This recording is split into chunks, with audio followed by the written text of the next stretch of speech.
neuter, right? Is gender natural?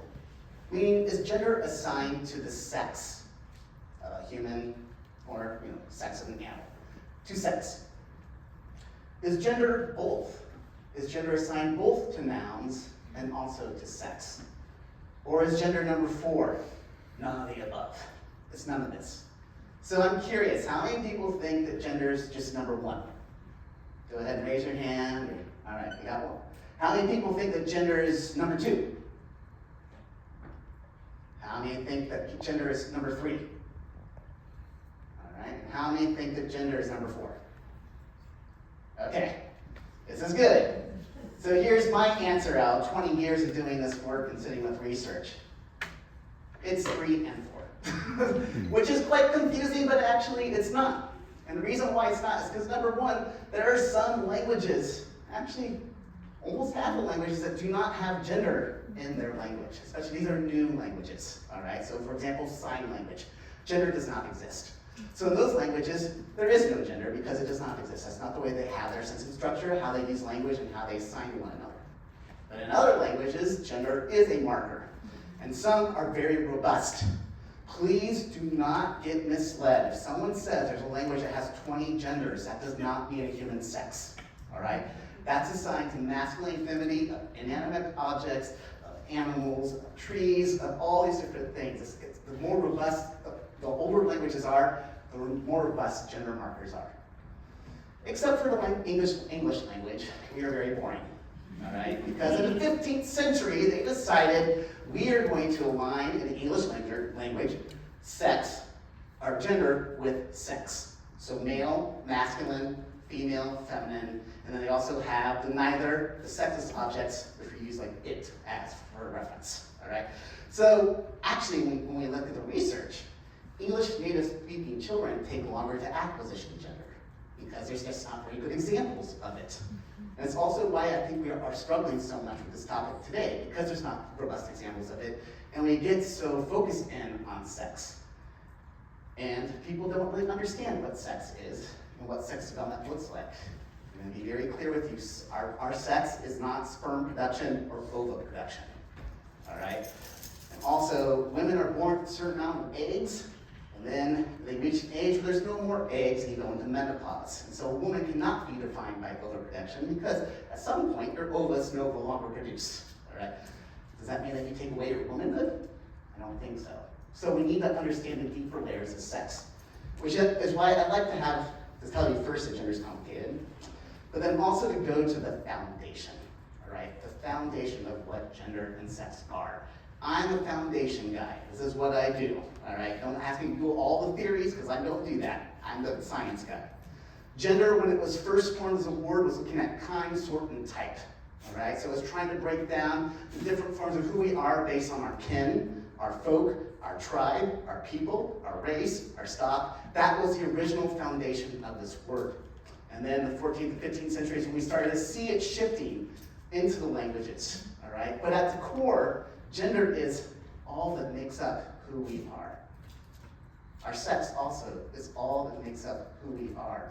And where does that begin? That begins with the chromosome X, all right? The X within our nucleus, and it houses all of our DNA.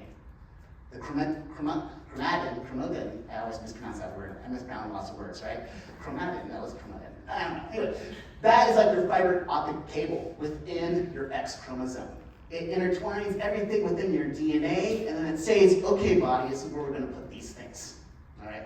When it comes to sex development, some people have standard sex development when we think about where things are put, and other people have differentiation sex development. Right? The term you may use here is the word intersexed. When you have a different form of your development, it's different than standard male or standard female.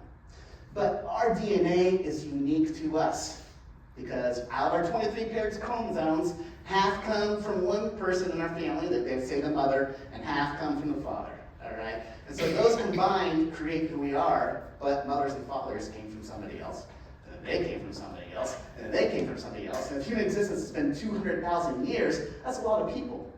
So we are very complex. And the messaging within us is something that's very unique because of all the history that's within us, in our DNA, and all of the things from our family, our kin, and our folk.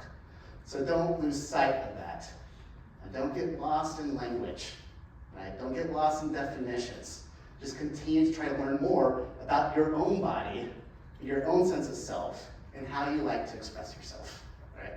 Right now, I'm really glad that I started growing my hair back out again. Partly because I'm losing a lot on my back, so it's a good cover-up. Maybe it's not, you can tell me if you're sitting behind me, right? But also, it's kind of fun to play with hair again. Why not? I was like a clean cut, right? And so you have to play with yourself, and you're gonna see. You do have to do that too. I don't get in trouble for that one. I got in trouble with Lincoln Public Schools for making a joke about kids not having sex anymore. There's news articles and school meetings about it a couple of years ago, just because one person couldn't take a joke about sex. I'm a sex educator. How can I not make jokes about sex? Right? So anyway, it's all okay. I did good. We're fine. Don't lose sight of yourself. This is really when I say because I've been struggling as someone that works in educational psychology, in eating disorders, in body image for the past 10 years with the messaging that the mainstream culture has taken over and been disseminating to people about who they are. Which is another reason why I've written Finding Me, Finding Me. I've written it because I don't know how to be able to really talk about such controversial topics without really diving deep into a story. And so what I'm going to be doing now is sharing with you all some of the poems I've written that introduce each chapter. Each chapter is introduced through a poem. I don't know where poetry's come from, but over the past few years, it just keeps coming out of me. Whether it's good or not, I don't know. Is it poetry? I don't know. You don't let me know if it's good or not, okay? So Finding Me is going to be the third book in my series. Second Son looks at the body, my childhood to 5 years in transition from female to male. Transforming Manhood looks at the mind or the ego, and me pushing back in societal messaging that I found quite hurtful. And Finding Me is going to be a dive into his psyche. So in this book, you're going to be going on a lot of walks with me. All right. So I'm going to be now reading. I hope you enjoy this. I'm going to read the prologue in chapter 1 and then a few more little pieces of poetry and have a little few tidbits in there. So here's the prologue. Pitter, pitter, patter, patter. Why does all this matter? Because without it, we'd be left with no batter. So no pancakes, muffins, or birthday cake fluff. No candles singing or new shiny stuff. Pitter, pitter, patter, patter. Why does all this matter? Because without it, there'd be no banter. November 30, 2024. There is this dog